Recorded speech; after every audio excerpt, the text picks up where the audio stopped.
You're about to walk into Best Buy, Target, or scroll through Amazon thinking all TVs are basically the same, right? Just pick the biggest screen for the cheapest price and call it a day? Here's the ugly truth nobody wants to tell you. The TV industry is rigged against you. Manufacturers play psychological games with flashy specs that sound impressive but mean absolutely nothing. They slap 4K Ultra HD stickers on garbage panels that'll have you squinting at a dim, washed-out mess within months. I've spent the last decade in this industry, and today I'm exposing which brands are laughing all the way to the bank while you're stuck with buyer's remorse. We're ranking 12 major TV brands from the absolute worst to the surprisingly best. And trust me, some of these placements are going to shock you. So before you waste a dollar, smash that subscribe button because this list might just save you from an expensive mistake. Starting at rock bottom, Roku TV. Now look, I actually like Roku's streaming interface. It's clean, simple, and so easy your grandma could master it. But when Roku decided to slap their name on actual televisions, that was like Gordon Ramsay chasing gas station hot dogs. Here's the truth. Roku doesn't make TVs. They license their software to anyone willing to race to the bottom on price. TCL, Hisense, random factories across Asia, all slapping Roku OS on bargain bin panels that cost less than your monthly internet bill. A friend of mine bought a 55-inch Roku TV for $200 during Black Friday.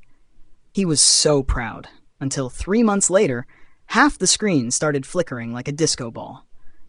The smart features crawled slower than my first smartphone, and the color accuracy, everything looked like it was filmed through a dirty window. If you want something cheap that works for now, fine. But if you care about picture quality, speed, or lifespan, run the other way. Roku TVs are the junk food of the tech aisle, satisfying for a minute, then full of regret. Verdict: good interface, terrible execution.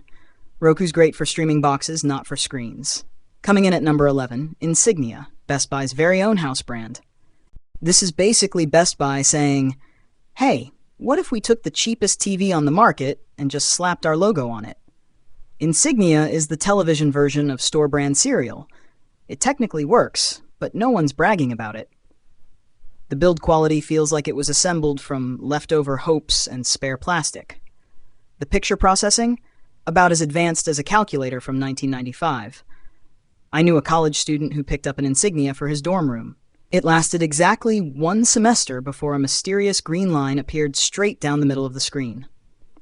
When he tried to return it, Best Buy told him it was normal wear and tear, for a TV used to stream Netflix twice a week. Insignia exists for one reason: to fill shelves and appeal to bargain hunters who just want something that turns on. But under the hood, these TVs are low-tier panels, cheap components, and software so slow you'll think it's buffering even on cable. Verdict: only buy this if you absolutely must have a temporary screen and expect nothing more than mediocrity. Because with Insignia, budget-friendly is just a polite way of saying built to fail on schedule. At number 10, we've got Westinghouse, a brand that's had more comebacks than a reality TV star. Once upon a time, Westinghouse made nuclear reactors and cutting-edge tech. Now, they're slapping their name on bargain bin televisions that'll make you nostalgic for those reactor days. Here's the truth.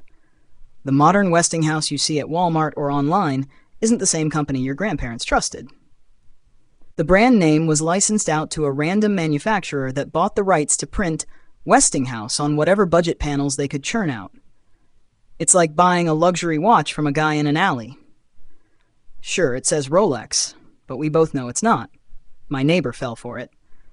Picked up a Westinghouse 4K TV, thrilled about the price. 6 months later, the remote stopped working, the Wi-Fi disconnected every few hours, and the picture developed a blue tint that made everything look like it was underwater. When he called customer support, their official advice was, and I quote, "Try unplugging it and plugging it back in." The universal solution to every tech failure in human history. Verdict: the old Westinghouse name doesn't mean quality anymore. It's just nostalgia printed on cheap plastic. Save yourself the frustration. The logo isn't worth the headache. Sliding into number 9, Element TV. Proof that sometimes being basic isn't bad, it's just painfully boring. You've probably seen these in smaller electronics stores or grocery aisles during holiday sales. Element doesn't pretend to be premium. No flashy marketing about quantum this or AI that.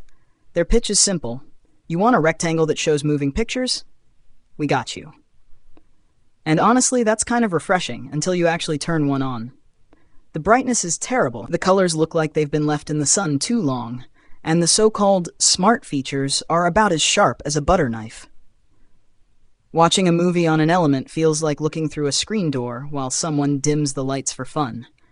But to be fair, these TVs know what they are. They're cheap, functional, and available anywhere. If you just need something for the guest room or the garage, fine. But if you want to actually enjoy what you're watching, forget it. Verdict. Element is the definition of it works. But life's too short for mediocre TVs. Spend a little more and buy something that won't make your favorite movies look like low-budget YouTube uploads.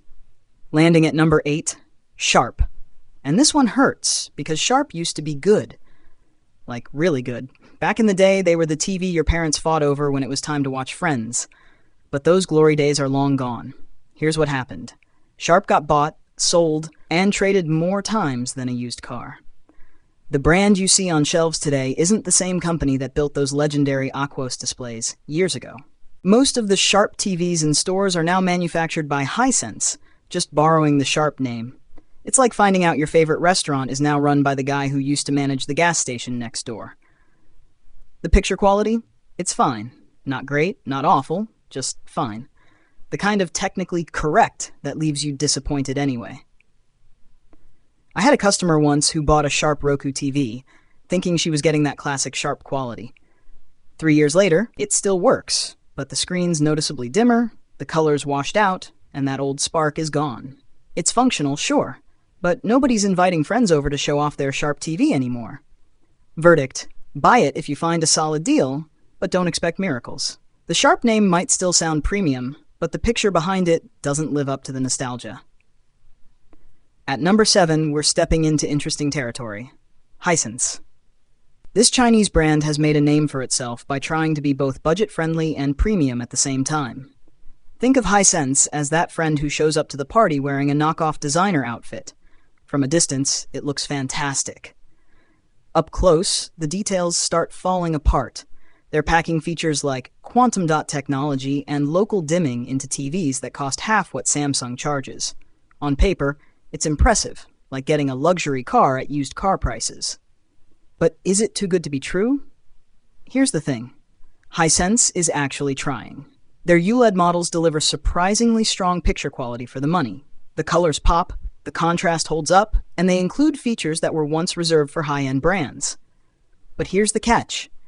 Build consistency. Some units are rock solid for years, others start acting up in months. It's a coin flip. I've seen customers who rave about their Hisense 3 years later, and others dealing with panel flickers, lagging menus, or sudden blackouts before the first warranty's even up. My brother-in-law bought a 65-inch Hisense OLED for $600, and he's still happy 2 years later. But let's just say the menu freezing and occasional hard resets are part of his TV ritual now. Verdict. Hisense is a great value if you're willing to roll the dice. When you get a good unit, it'll blow you away for the price. But if you land a dud, you'll wish you spent a little more for peace of mind. Sliding into number 6, we've got TCL. And here's where things start to get controversial. TCL is the brand that's been making the big players sweat, offering premium features at prices that seem almost impossible. They're the restaurant serving 5-star meals at fast food prices.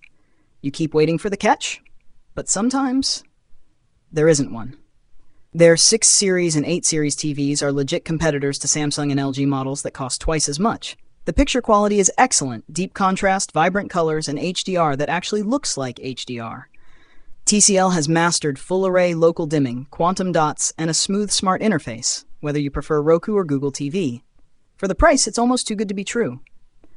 But here's the catch: inconsistency. TCL TVs are either fantastic or complete disasters, with very little middle ground. It's like they've got 2 factories, one run by perfectionists and another staffed by interns watching YouTube tutorials on TV assembly. I sold a TCL 6 Series to a customer 2 years ago, and he still calls every few months to rave about how amazing it looks, asking why anyone would spend more on a Samsung. But on the flip side, I've also had customers return TCL sets within weeks for panel uniformity issues or sudden malfunctions. Verdict: TCL delivers incredible value if you get a good unit. But before you swipe that card, make sure your store has a solid return policy. Because when TCL gets it right, it's unbeatable for the money. And when it doesn't, you'll be back in the returns line faster than a buffering Netflix screen. Cracking into the top 5, Sony. And I can already hear the fanboys firing up their keyboards. Yes, Sony makes beautiful TVs. Their picture processing is phenomenal. The colors, incredibly accurate. The motion handling, silky smooth. When a Sony works, it's art on your wall. But here's the catch.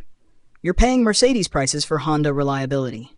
Sony has built this untouchable reputation for premium quality, but in reality, a lot of that premium is just marketing polish. Their TVs look and feel expensive until you realize they cost 30% more than similar models from other brands, without actually lasting longer.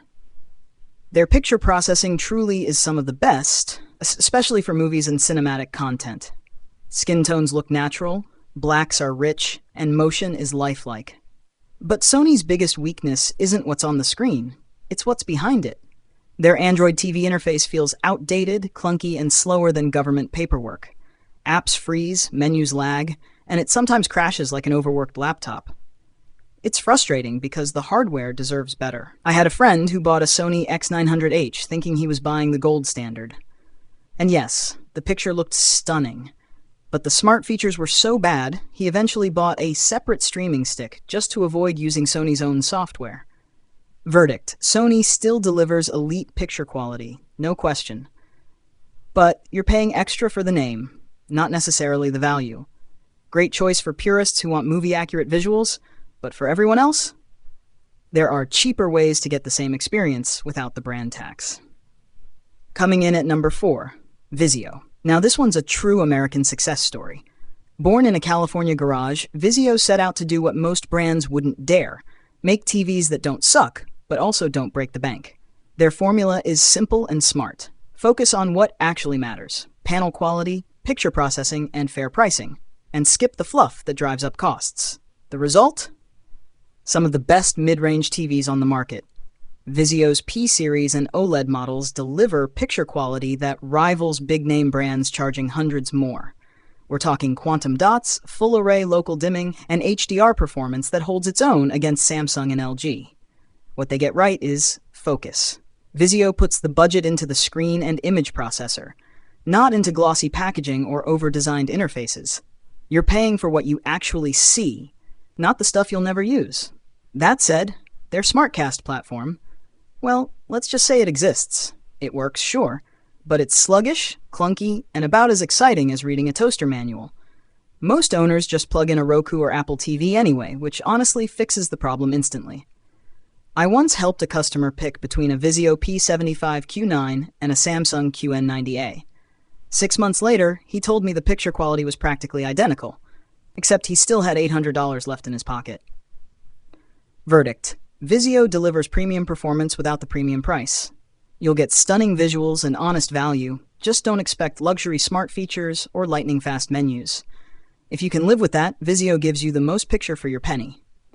Coming in hot at number 3, Samsung. And yeah, this one's going to ruffle a few feathers. Samsung makes gorgeous TVs, the kind that look amazing under those showroom lights. Bright, bold, and razor sharp, like they were designed to hypnotize you the second you walk into Best Buy. Their QLED panels deliver colors so vivid they practically leap off the screen. Samsung is that friend who always looks perfect in photos, but is secretly a little high maintenance in real life. On paper, it's everything you want. Top-tier design, great build quality, and some of the best gaming features in the business. The Tizen Smart TV platform is actually smooth and user-friendly. So why isn't Samsung number 1? 2 words: artificial intelligence. And no, not the cool kind that helps you, the kind that keeps messing with your settings behind your back. Samsung's so-called AI picture optimization can make everything look overprocessed and unnatural. It's like having someone constantly reach over and adjust your glasses while you're trying to watch a movie. And don't get me started on the colors. Samsung can't resist turning every scene into a neon billboard. Skin tones end up looking spray-tanned, grass glows like it's radioactive, and sunsets look like explosions. My cousin bought a Samsung Q80A and swore it was the best thing he ever bought. Then he watched the same movie on my TV and quietly admitted mine looked more like real life. Verdict: Samsung builds beautiful, reliable TVs with jaw-dropping brightness and excellent gaming performance. But if you crave natural, cinematic accuracy, you might find their AI-enhanced magic more frustrating than impressive. They're eye candy, no doubt, just not always the kind that ages well. Taking the number 2 spot, LG, and honestly, this one was tough to rank. Because when LG gets it right, it's breathtaking. Their OLED TVs are on a completely different level. Perfect blacks, infinite contrast, and colors that look exactly like they should. Watching an LG OLED feels less like looking at a screen and more like staring through a window. LG cracked OLED technology years before anyone else and has been refining it ever since, while other brands are still trying to catch up. Watch a movie on a good LG OLED, and it's like seeing it for the first time. HDR scenes explode with detail, shadows have depth, and viewing angles are flawless no matter where you sit. The WebOS platform is another win. Smooth, intuitive, and easy to navigate. And that magic remote? Feels odd at first, but quickly becomes second nature. For gamers, LG is king, with lightning-fast response times, VRR support, and input lag so low it feels hardwired to your reflexes. So why isn't LG sitting at number 1? 3 letters, QC, quality control. For every glowing success story, there's a nightmare about burn-in, panel banding, or a screen that just gives up right after the warranty ends. I've sold dozens of LG OLEDs to customers who are absolutely in love, and a few who've had to fight customer service over replacements. Verdict: when they work, LG OLEDs are phenomenal, easily among the best TVs ever made. But know what you're getting into. Buy from a store with a solid warranty and avoid static images for long stretches. Because while LG delivers world-class picture quality, it sometimes comes with a dose of risk. And taking the number 1 spot, the most underrated name in the entire TV market, Panasonic. Yeah, I know what you're thinking. Wait, Panasonic still makes TVs? Most people remember them for microwaves and cordless phones, but here's the secret the big brands don't want you to know. Panasonic quietly builds some of the most accurate, best-engineered televisions on Earth. While everyone else is chasing brightness wars and oversaturated showroom colors, Panasonic is focused on one thing: authenticity. They design their TVs to show you exactly what the director intended. Their color science is so refined that even Hollywood colorists use Panasonic monitors in professional film studios. These TVs don't scream for attention. They don't blind you with neon colors or fake HDR glow. Instead, they pull you in, with natural, lifelike skin tones, deep contrast, and true-to-life detail that gets better the longer you watch. The build quality is phenomenal. These are TVs engineered to last a decade or more, not just limp through a few warranty cycles. You can feel the difference the second you unbox one. Solid construction, precise assembly, and a user interface that feels intentionally designed, not patched together. Panasonic's engineering philosophy is pure Japanese precision. Every part serves a purpose. Every function feels deliberate. And unlike some competitors, they don't load your screen with endless AI picture gimmicks that make everything look worse. Here's the only downside: they're hard to find in the US. Panasonic's TV division focuses mainly on Europe and Asia, where picture accuracy and longevity still matter more than showroom flash. But if you can find one, it's worth the effort. Verdict: Panasonic makes the most accurate, durable, and true-to-life TVs in the world. They won't dazzle you with hype. They'll win you over with realism and reliability. If you care about quality that lasts, this is the brand that'll still look amazing when your neighbor's overpriced Samsung is already fading. Alright, let's wrap this up. If you take nothing else from this breakdown, remember this: not all TVs are created equal. Some will drain your wallet and your patience faster than you can say, firmware update. Avoid at all costs: Roku TV, Insignia, and Westinghouse. These are the false economy buys. Cheap up front, but costly in frustration. You'll save a few bucks now, only to regret it every single time the screen flickers or the software freezes. Budget champions: Hisense and TCL. If you're staying under $800, these are your best bets. Just make sure you buy from a store with a solid return policy because quality control can swing both ways. Middle ground, Vizio. They give you premium level picture quality without the premium price tag. You're getting honest value here. Great panels, fair prices, and visuals that punch way above their weight. Premium options, LG and Samsung. If you want that cinematic magic, go LG OLED for unmatched contrast and realism. Choose Samsung if you prefer ultra-bright, eye-popping color and elite gaming performance.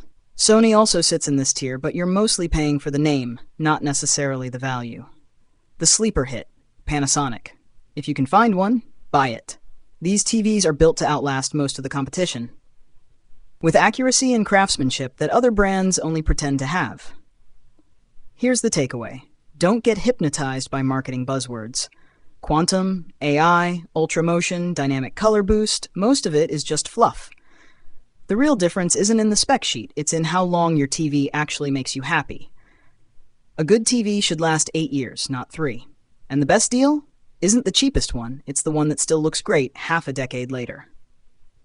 If this video saved you from wasting money, smash that subscribe button and hit the bell icon, because we've got more deep dives coming your way. From soundbars that are total scams to streaming services quietly overcharging you, we're exposing the tricks that tech companies don't want you to know. Drop a comment below and tell me, which TV brand shocked you the most on this list?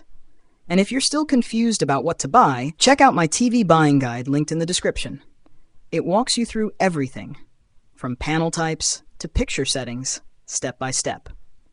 Remember, the best TV isn't the flashiest or the one with the most buzzwords. It's the one that still makes you smile every time you turn it on, 5 years from now. Thanks for watching, and I'll see you in the next one, where we're ranking streaming devices from worst to best. And trust me, you're going to be shocked by what Roku is really doing with your data.